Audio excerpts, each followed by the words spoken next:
Don't play the Can You Hide game if it appears on your phone. You won't find it on Google Play or the App Store. There's nothing about the game on any public websites other than this cautionary post. It doesn't matter whether you're a good or a bad person. It indiscriminately chooses targets. The point is that you can't avoid the game. Nobody can.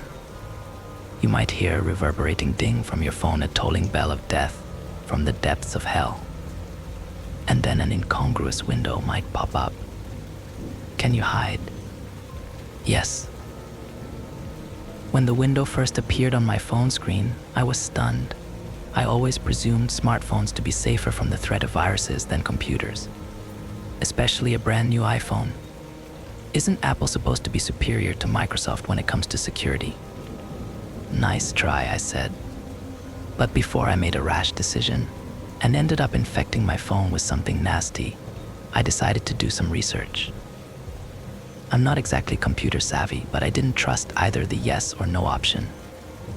I didn't want to mess with the window in any way. There was nothing about the Can You Hide pop-up on mine.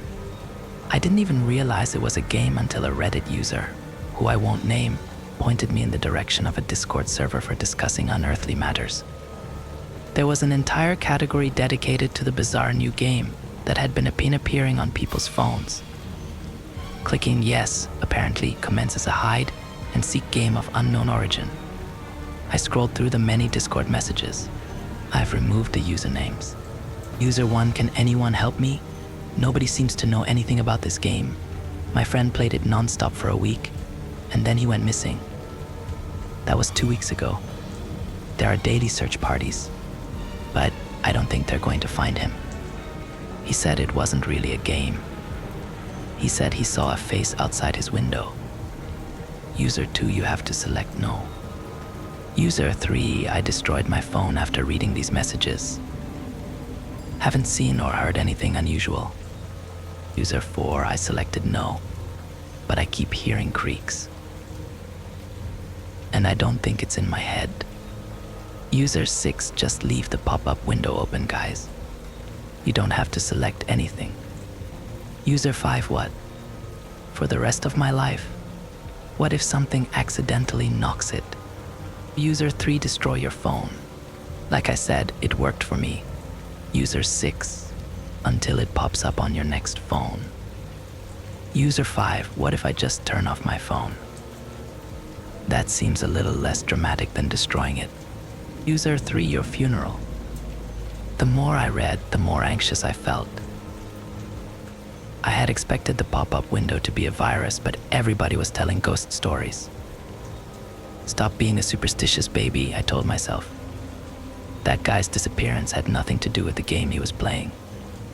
Eventually, after a weekend of horrified contemplation, I opted for User 5's idea to turn off my phone. In fact, I took it a step farther and reset my phone to its factory settings.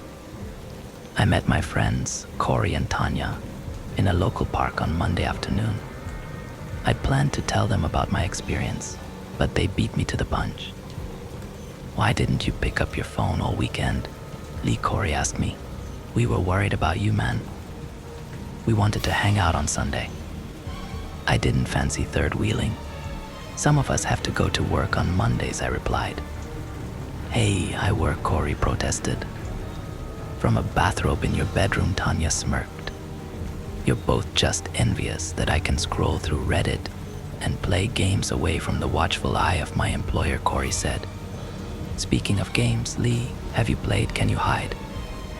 My heart plummeted, and I felt as if Corey's words were cinder blocks, dragging my body though the floorboards.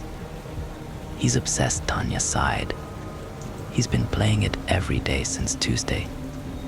It just popped up on my phone, so I thought, why the fuck not? Corey laughed. Tanya thought it must be a virus, but it's just a cool augmented reality game. Corey thrust his phone down on the wooden picnic table. It was already open on a game window, a map of our surrounding area. A small green marker indicated Corey's location in the park, and there was a small red marker moving along nearby roads. Once a day from 2 to 4 in the afternoon, the game takes place. I have to hide. It tracks my location in the real world, so I have to keep moving. I wanted to delay coming to the park, but I don't think the Red Seeker will find me here. Besides, it's 10 to 4. Nearly made it, Corey said. What's the red marker that's searching for you? I asked, shuddering. The boogeyman, Corey whispered. He laughed, and Tanya thumped him on the arm. You know that kind of talk makes Lee freak out, Tanya scolded. Corey shrugged, and the pair of them became absorbed in a different topic of conversation. They were tucking into their sandwiches, talking between mouthfuls, but I wasn't eating. I couldn't take my eyes off Corey's phone on the table. The red marker was circling the park, looking for him. I couldn't stop thinking about those people on the Discord server who had spoken so solemnly of the supposedly deadly game. Suddenly, the marker was in the park. Corey was wrong. It had found him. I prepared for something dreadful to happen. I prepared for my friend to be caught. And that's a wrap, Corey said, scooping up his phone. 4 o'clock. Yet again, I bested the game. It got close this time, though. Damn, just 100 yards away. On the game map, the park was a featureless green patch. I could see Corey's green marker scarcely standing out from the grass, and I could see the red marker northeast of our location. The victory box read, "You avoided the creaker by 121 yards. You can hide." Tanya groaned and mumbled about Corey's game addiction, and the two of them resumed their conversation. I was about to dive back into reality, putting the silly game out of my head for good, but a sudden noise terrified me. A creak. My eyes shot up from the table. Neither Tanya nor Corey seemed to notice the eerie noise, and I can't explain it as nearby as the sound seemed. My eyes were drawn to a solitary tree, a little over 100 yards away. Perhaps not exactly where the red marker had appeared on Corey's screen, but close enough. Peering around the bark was a frightful face. The thing looking at the three of us was not human. It was as short as a toddler. Its head, if it even had a head, was wearing a peach-colored rubber mask, almost the tone of human flesh, but not quite. And its sickly sweet smile seared through my eyes into my very soul.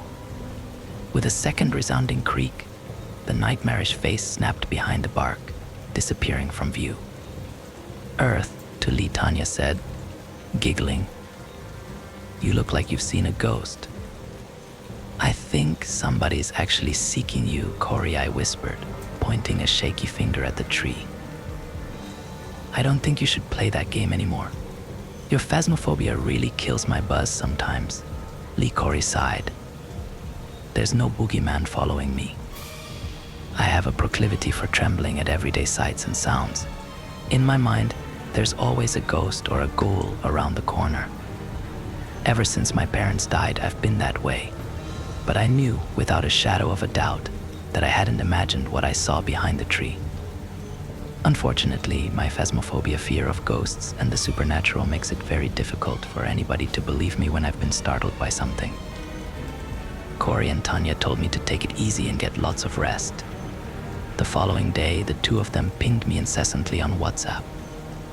I was still reeling from the terrifying thing I'd seen behind the tree. Transfixed by terrible thoughts, the workday flew by. I was starting to believe that maybe I'd become unwell. Perhaps I'd suffered a psychotic break. Not so. Around 5:30 in the evening, on my drive home from work, Tanya called me. I answered via my car's dashboard. "I'm driving right now, Tanya," I said. "What's?" I trailed off when I heard my friend bawling her eyes out on the other end of the phone. "It's in the house," she whispered. The game started playing. "It's later than usual." "Slow down," I replied. "What's happening?" "The game started at 6, Tanya tearfully explained in a fragile whisper. "I think you were right, Lee. I think someone's actually seeking us. We saw a horrible face at the window, and then there were creaking sounds in the house. We're hiding in the attic. Corey's pulled the door up, so we don't think." "Have you called the police?" I interjected, heart pounding. "They're on the way," Tanya said. 15 minutes. If we can. What? It's Lee. No, I feel safer with someone on the other end of the... Okay, Corey wants me to hang up. He wants us to be quiet. Okay. I understand, I shakily replied. Just make sure. No, Tanya whimpered. I didn't need to ask what had frightened her. I heard it too. A creak in the attic. It sounded so clear, and once again so near. So nightmarishly near that I snapped my neck around to make sure the rubber-faced demon wasn't in the back seat of my car. It wasn't. At that point, I decided not to go home. I diverted to Corey's house.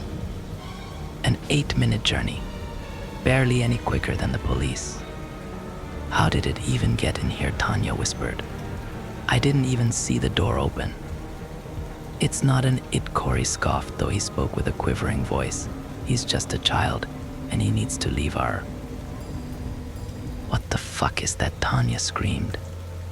Please, Corey began to plead. The screams of my two friends were deafening. I was so fixated on reaching the house that I didn't hang up the call. It was only as I tore onto Corey's driveway, mere minutes before the police, that I realized I'd been listening to sounds of squelching, snapping, and most hauntingly of all, creaking. I barged down the front door and ran up to the attic. I expected to find a sickening scene of mutilation, but the space was empty. Corey and Tanya were gone. The police had questions for me, of course, but my alibi was airtight. The 999 call was made before I even left the office, and traffic camera footage corroborated the fact that I was on the road whilst the intruder terrorized Corey and Tanya. Missing persons. That's the verdict. I don't understand what the game wants. I don't know where the missing people go. All I know is that resetting my phone wasn't enough. On my drive home, after a long night of tears and police questioning, I could swear I caught a glimpse of a peach-colored mask peeking around a postbox. And then, as if to confirm that menacing thought, there was a notification on my phone, that unmistakable ding of hell. The message displayed on my car dashboard. Can you hide? Yes, no. I moaned in horror, and that was what damned me. My car uses voice recognition, and it somehow registered my terrified vocal reaction as an answer. You selected no. Perhaps I've chosen the safer of the two options. I know many of the Discord users suggested no, but I can't stop thinking about what I read on that server. I selected no, but I keep hearing creaks. I haven't heard anything yet, and the game hasn't started playing. But Corey didn't seem to hear the creak when he was playing the game. Maybe, like him, I've just been missing it. I'm terrified of the creaker. I'm terrified of where he might take me. Next story. Have you ever played the Would You game? Would you cut off your pinky to get $1 million? Would you kill your cheating spouse to marry the man of your dreams? Would you eat a dog turd to win a year's supply of ice cream? These are the sorts of preposterous questions that make up the Would You? The game, which is like a deranged cousin of the Would You Rather board game. But unlike the popular board game, the Would You game has real-world stakes. Stakes as high as life or death, or even higher. I found this out the hard way with my sister, Seti. Her actual name is September, but everyone calls her Seti. Just like everyone calls me Toby, my actual name is October. And yes, we do hate our parents for this. Seti was always competitive, even when she was very little. But I didn't understand how competitive until she invented the Would You game. We played during boring summers at home. In the beginning, it was just Seti, me, our older sister Jules, July, but everyone calls her Jules, and her best friend Darren. Darren is the one who added cards to the game. Structure. He was kind of a nerd and liked board games, though he only reluctantly played them with me and Seti, whom he found too young and competitive. The game as it exists today is largely Darren's construction. There are 7 cards, always dealt in order. Would you risk verb risk noun to reward verb reward noun? For example, would you kill your roommate to cure cancer? Most of the time, the randomness of the cards led to absurd sentences, less like truth or dare and more like Mad Libs. Points were earned through guesses, with fellow players trying to guess whether you would or would not. Often, the fun of the game revolved around players justifying their choices. As in sure, eating a dog turd would be gross, but 2 minutes of gross is worth a full year of delish. It was silly, harmless fun. The fact the game turned into something horrifying is my fault. I knew even at the time I shouldn't have done what I did, but I was furious with Seti. She'd pulled, "Would you lick a cockroach to get a day home from school?" and she'd said yes. Seti says yes to everything I pointed out. It's ridiculous. She's lying. She wouldn't do any of these things. I would Seti, about 7 years old at the time, balled her fists. She was trying very hard to be cool enough to play with her older siblings and keep up with us. "You wouldn't," I snapped, sick of her lying. We went back and forth, and finally I declared I was adding a new rule, the challenge rule. Any player could challenge another player, and then the challenged player would have to do the thing they'd said yes to. If they did, the player who'd made the challenge had to give the reward. A day home from school meant I'd cover for her with our parents. Seti's face immediately took on a pink cast. She clearly hadn't anticipated my making up this rule. I, cruel older sibling that I was, challenged her then to lick the cockroach. It wasn't nice, I admit. Tears came into her eyes. She looked at me in disbelief. Seti always looked up to me, idolized me. I'd like to say that in the moment I regretted what I was doing to her, but at the time I was just gloating. But little Seti wouldn't be beaten either. Darren went and got a roach he and Jules really should have been chaperoning better, but Darren was just gleeful at the idea of anyone licking a cockroach. He pulled a dead one from one of the traps and laid it out on a napkin in front of her. Seti's lower lip quivered. Her big eyes lifted to mine. Then she leaned forward, squinching her eyes, and stuck her tongue out.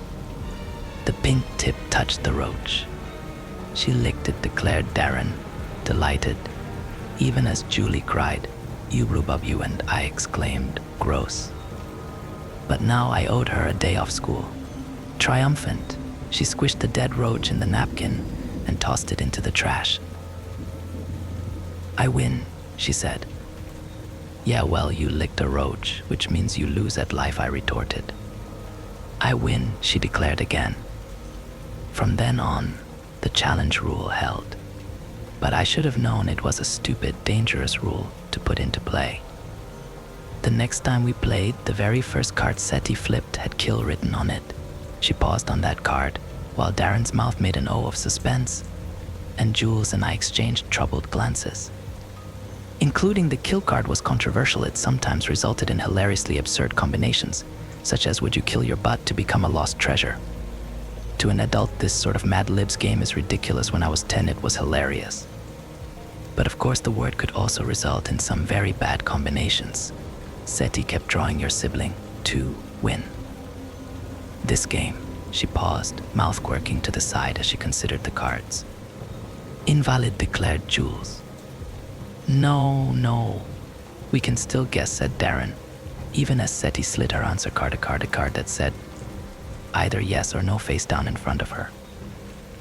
Jules objected, but Darren was already sliding his card forward as well. Jules and I followed suit, and we all flipped them upright. Darren and Jules had guessed no. My card said yes. I knew my dumb sister. And Seti hers also said yes.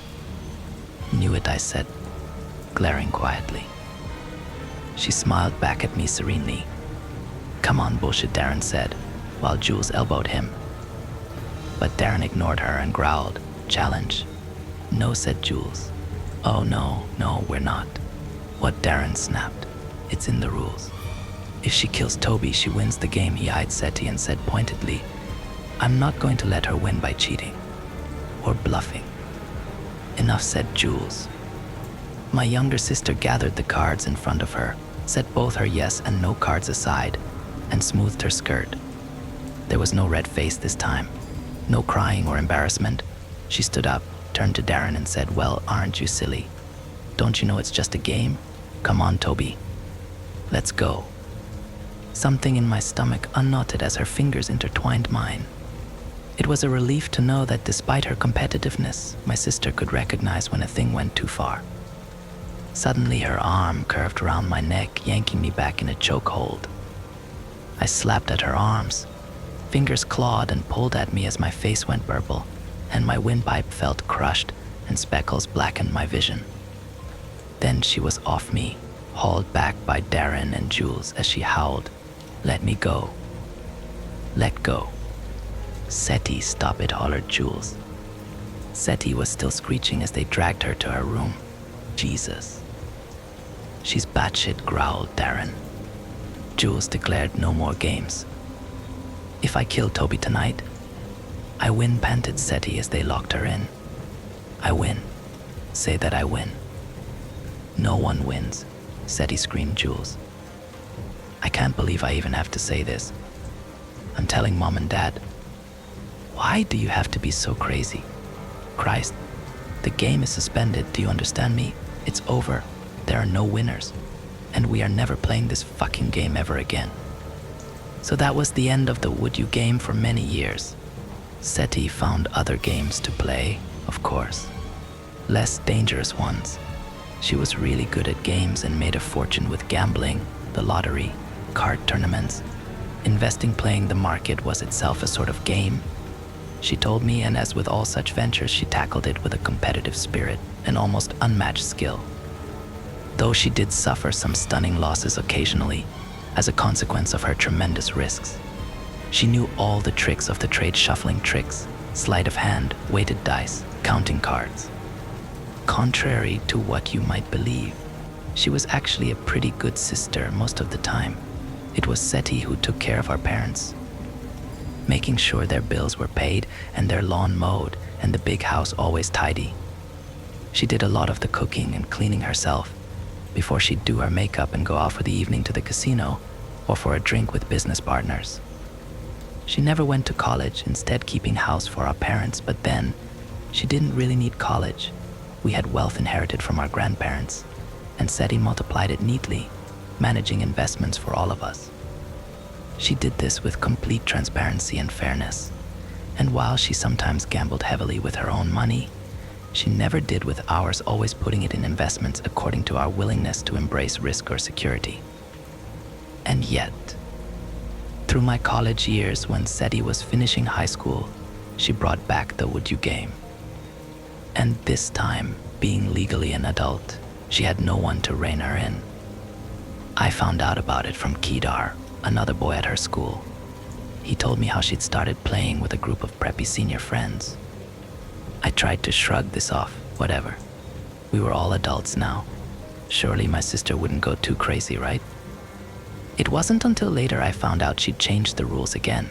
She and some of the other seniors were playing one day when they decided that the Mad Libs aspect was no longer as entertaining as when we were children, and that players should draw until the cards issued a sentence that the majority agreed made sense.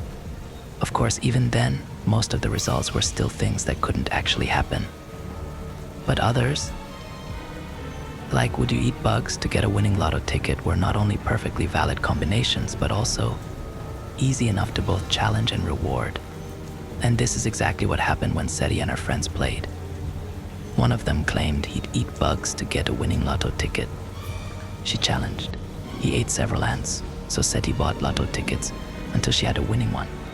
Granted, it was only for $3, but the cards hadn't specified, had they? And that's how it began, Seti herself becoming a guarantor of sorts anytime she played the game. She had the money, after all.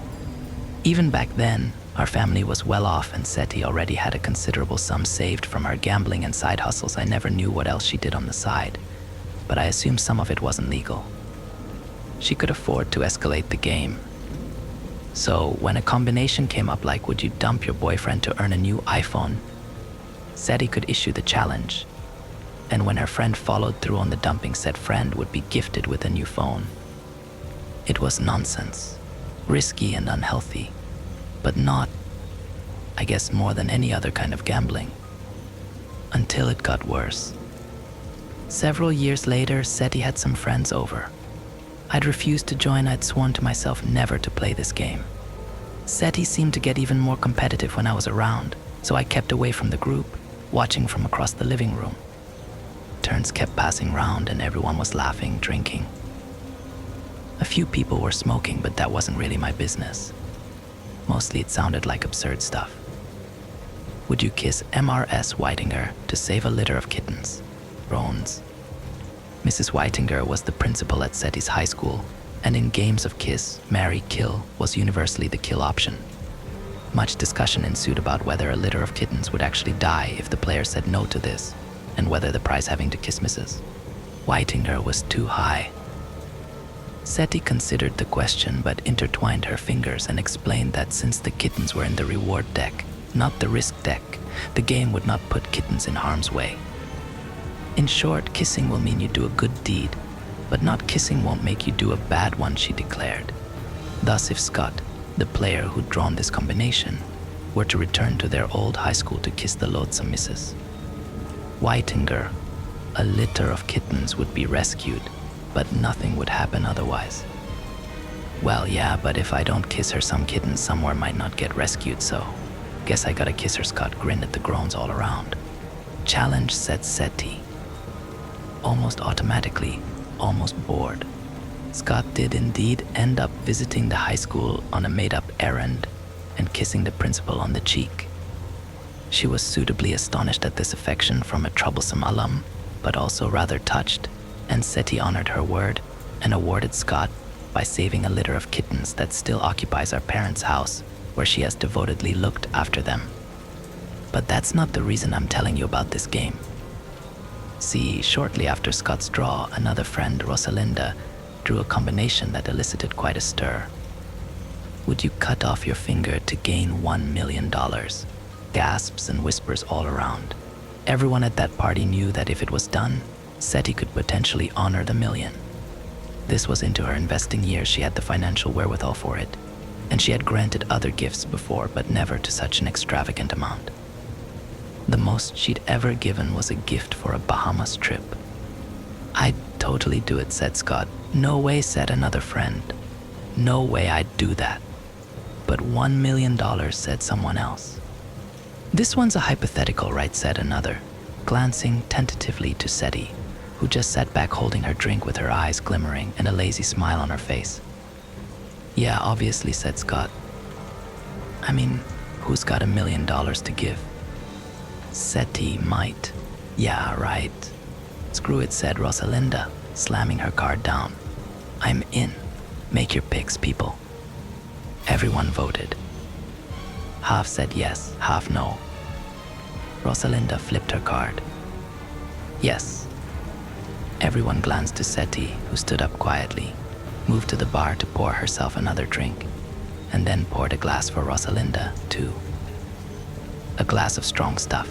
She then moved into the kitchen, where she opened a drawer. I felt my heart rate increase. Moved to follow Seti, in whose fingers glinted silver. She sterilized the knife over a flame, then brought it to Rosalinda, laying it out on a tray with napkins, bandages, a first aid kit. Rosalinda's eyes grew wide as saucers. Shit, whispered Scott, disbelieving. Everyone had gone utterly silent, appalled. I held my breath. Don't, I thought. Don't.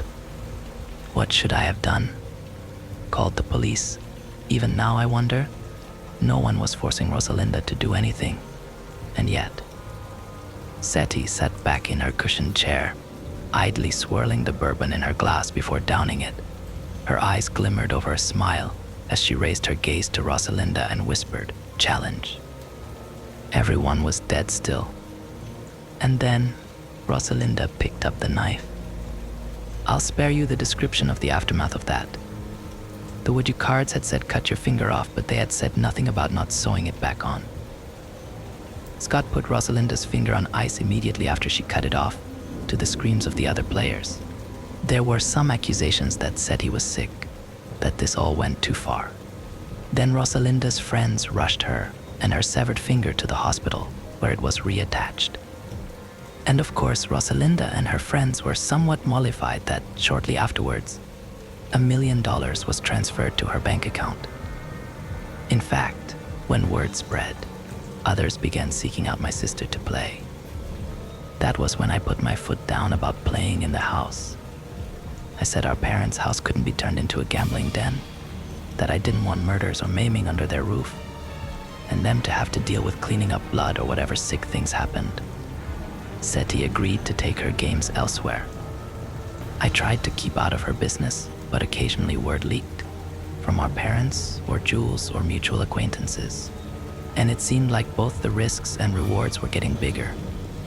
But when things really got out of hand, when I finally put my foot down that it had to stop, was the first time someone died.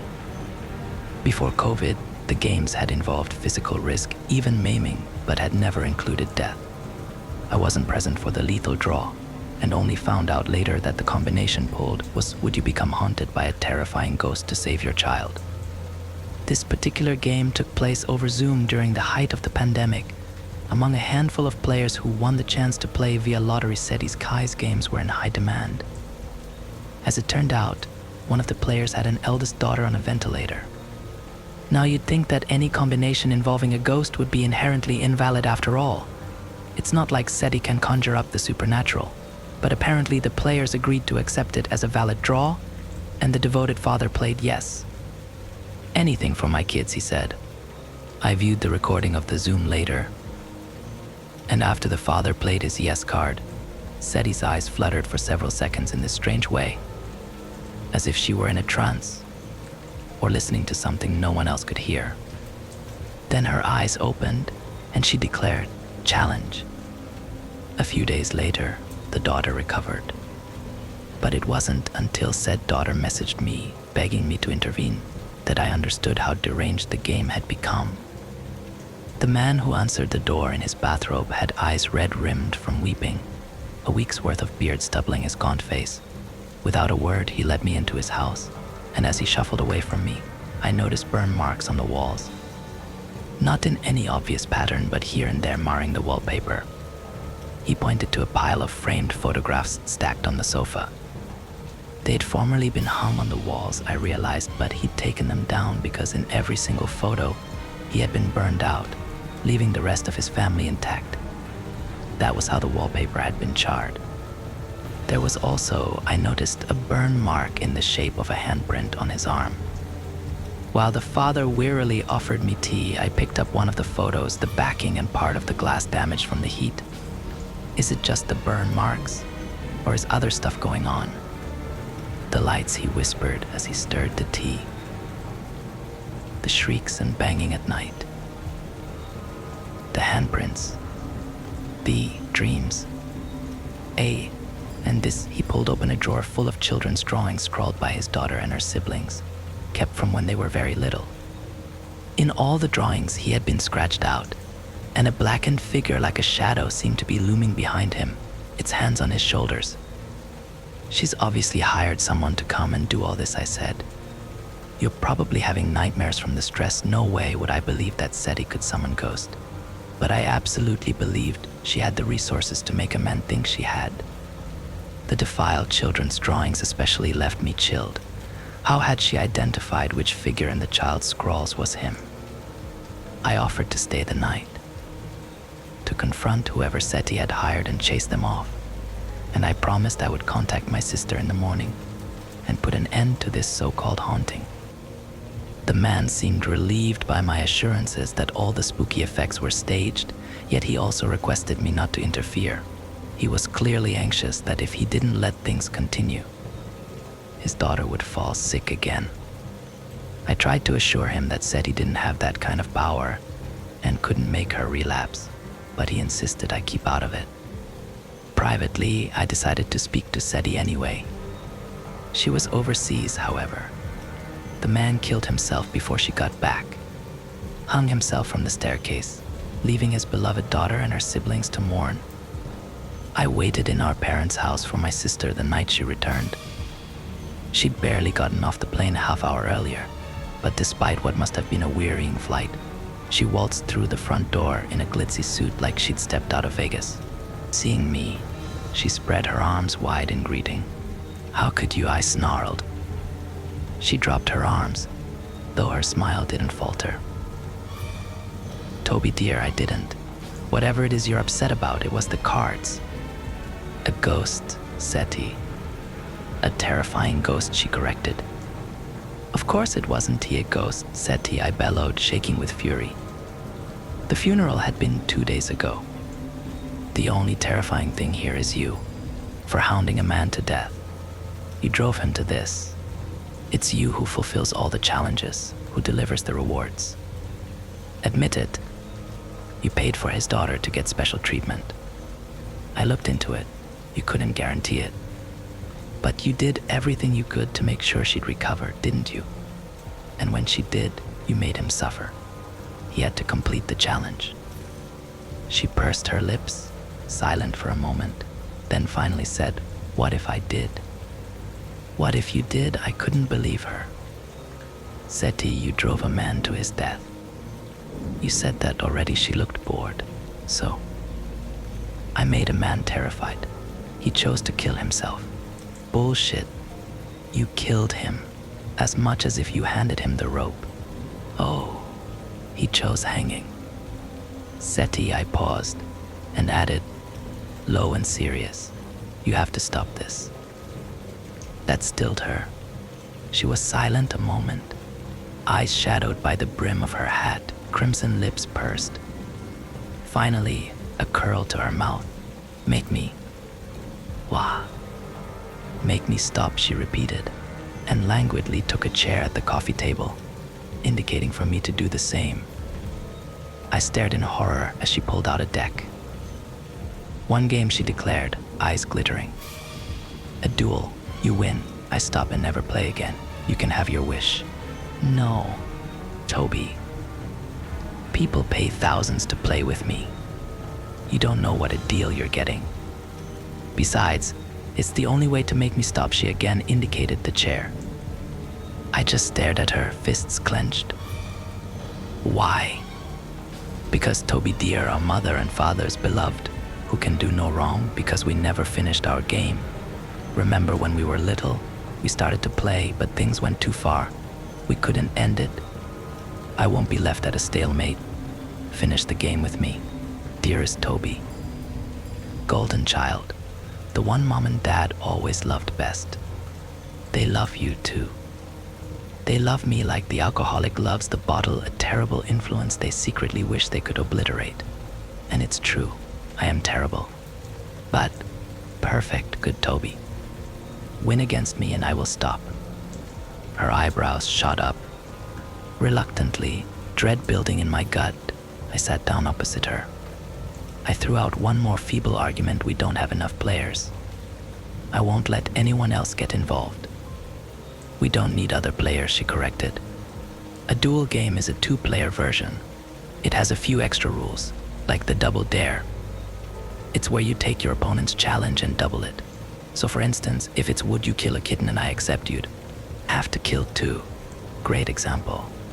How are your cats, by the way?" "All very well."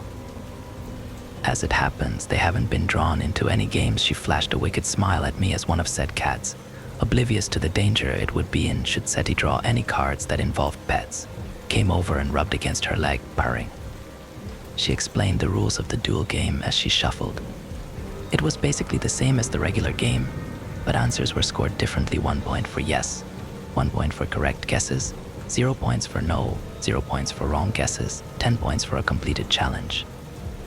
If a challenge went unfulfilled, it was an automatic loss. If more than one challenge was fulfilled for the same reward, only the most recent challenge would gain the reward. The game would continue until each player had drawn 10 valid combinations. Getting points for saying yes automatically skews the game in your favor, I observed. It skews the game in favor of playing more boldly, yes, Seti agreed. But it's still possible for you to win. I glowered. Seti allowed me to draw first. "Would you dance with rotting human entrails to earn a dream vacation?" by the current standards of the game. I started to put down my no card, but then remembered I'd get 0 points for it. Of course, if I put down yes, said he would manage to make those rotting entrails appear, and I didn't even want to think about whether they'd really be human or not. I sighed and pushed forward yes. Said he also slid a card forward. Both of us flipped. Both of us said yes, 1 point for me, 1 for Seti for guessing correctly. I waited for the inevitable challenge, but she only smiled. You're not going to challenge, I asked. No, because you'll actually do it. And you'll get 10 points, she replied. And obviously you'll get a dream vacation too. But I'd rather save my money for more interesting rewards. Seti's turn. She flipped the cards slowly. Would you fly to Stinky Toenails to gain your name on Mars? Invalid, obviously. She drew again. Would you sing loudly to the president to save world peace? Another invalid combination. Seti drew 3 more nonsense sentences before finally coming up with a valid combination. Would you kiss a bowl of diarrhea to get a year's supply of ice cream? I said. This is such a dumb game. Seti smiled and pushed a card forward. I rolled my eyes and did the same. We both flipped. Yes. Of course you would, I said, disgusted. You could challenge, she offered, and give you 10 points. Fuck that. We went back and forth a couple more rounds. My hands were shaking. Soon we got to challenges I wouldn't do. I started playing no. Seti always played yes, she was gaining points, and didn't challenge me on the rare times I drew something I felt I could do. And then, as we were approaching the 10th round that would end the game, Seti drew a combination that made my breath catch. Would you skin yourself to win this game? Seti was already ahead. If I didn't challenge her, she'd win. If I challenged her and she refused, she'd lose. The smart play here would be to pick no. She wouldn't risk anything, she was way ahead of me anyway. The game would end on the next turn. All she had to do was miss 1 point by playing her no card. Playing yes was something only a complete idiot would do, but Seti had never played no, not in any of the turns we'd had so far. Would she now? Seti looked me in the eye as she put down her card, smiled almost apologetically with a little shrug. Oh, how that smile infuriated me. The lightness of it.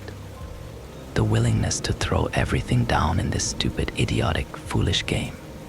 When she was already guaranteed to win, I played my card. We flipped them over. Yes, fury coursed through me. It was like when we were kids all over again. And Seti would brazenly claim she'd do something outrageous, when all of us knew she really wouldn't. When she'd bluff, and I'd call her on it. And the words spat from my lips before I could think to stop it, because how dare she mock me like this, playing like her life hardly mattered challenge. It was strange, the expressions that flickered across Seti's face. Regret, fear, angst, rage. For just a moment, she reminded me of that little girl again. The little girl who idolized me, who just wanted to be brave enough to impress me, until I called her out for going too far. And every single time she forced herself to rise to my challenge. Remembering that, I suddenly regretted my actions. Seti's eyelids closed, fluttering, as if she were coming to terms with what had just happened. Then, without a word, she rose to her feet. My parents did a lot of barbecuing in the summers, even the occasional pig roast or carving up venison. I wondered with horror if among the many implements in this grandly furnished house, they might have a skinning knife.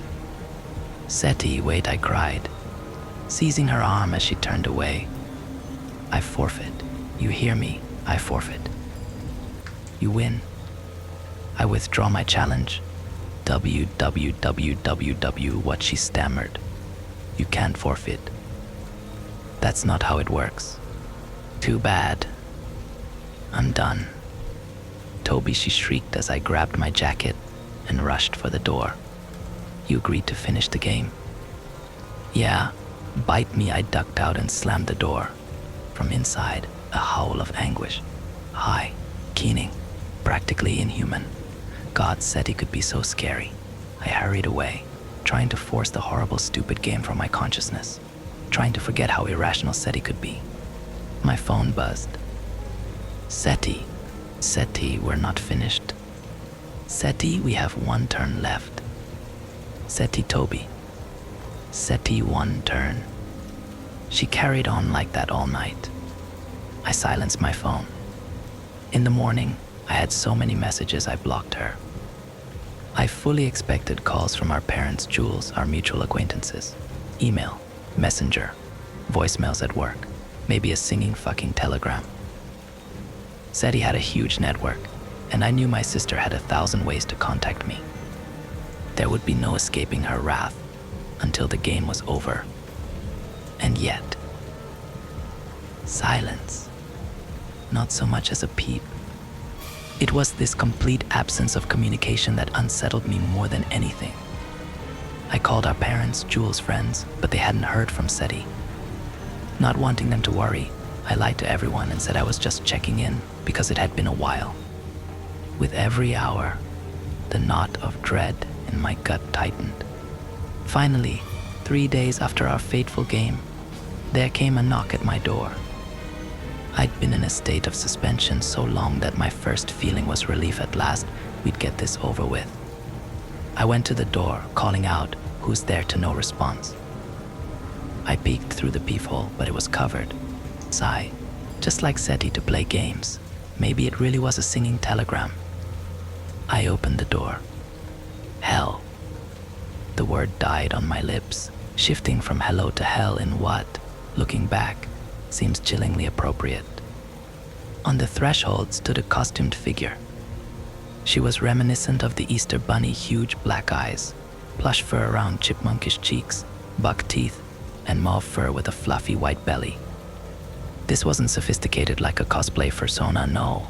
This was more the mall-grade Easter variety, vaguely creepy and unsettling, like a costumed theme park character or a Chuck E. Cheese animatronic.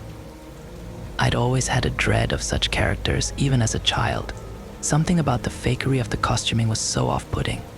No, that same unease prickled through me as the bunny spread its arms in a tiada pose. "Ma'am," I said. I stepped back and held open the door, trying to ignore the small voice that wondered what I might see if I lifted the mask off that bunny suit. The bunny strolled in with an exaggerated happy stride, reminding me, again, of a costumed character. Who could ever tell what was underneath such a suit? The bunny pulled out 2 chairs from my dining table and batted one for me. "SETI," I said. The bunny pulled a card from a pocket somewhere in its fur and held it up for me to read one more turn. "How do I know it's you? Take off that dumb thing." A head shake. The bunny pointed again to the card, exaggeratedly tapping it and nodding to me. Its suit smelled faintly of copper, and maybe something else. Sweat? Body odor? No, it was more unpleasant than that. Like the smell of a dead mouse I'd found once in a trap, rotting for days, and I wondered what was under that suit. She wouldn't have done it, would she? She couldn't have, and survived. This had to be an act, to make me fret, think that she'd done something crazy. I looked into those bunny eyes, black mesh. I thought I could just glimpse the whites of her eyes, a faint gleam as she looked out at me. Again, that coppery smell. And as we both sat at the coffee table, there was, I could see, very clearly now, blood dripping from the suit of the bunny. A faint dribble of it. How badly was she bleeding in there? Or was it all an act? Would she even be bleeding still? Would blood really drip through the costume? "God, SETI, fine, I'll play the last turn. And if I win, you'll take off that suit and you'll be just fine underneath, all right? Deal? You'll be whole and fine." The bunny made a sound in the affirmative. It was SETI's voice, but sounded wrong, like the vocal cords were somehow deteriorated. It reached into a pocket somewhere in the suit, handed me the "would you" cards. "Pa, my turn." Hands shaking, I shuffled. I could see now a couple of places where the mauve fur was darker, wet with stains. But it can't be real, I thought. No way it can be real. I swallowed the bile in my throat and dealt the cards. Would you? My hands trembled as I turned each one. Disappear. Duh, sheer self. 2. Win. This game. Fuck, disappear? Did that mean die? End my life? Or like witness protection disappear? The meaning was unclear, but I couldn't pick no or said he would win. And somehow I knew what would happen if she won, that she would lift off her mask and underneath there would be. Shuddering, I pushed forward my card, and the bunny pushed forward hers. And we flipped yes. The bunny spoke. One word. I tried not to imagine its skinless tongue slurring challenge. My heart quickened. Fine, I said.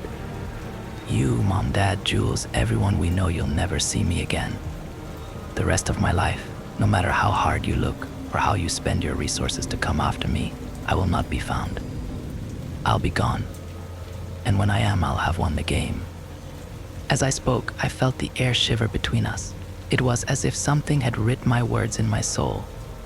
And I knew, as deeply and suddenly and surely as I knew my own name, that I would disappear so thoroughly I would effectively cease to exist. Somehow, I was incredibly calm about all this. Goodbye, said he. I turned and grabbed my bag and walked out. I drove to our parents' house to tell them that I loved them.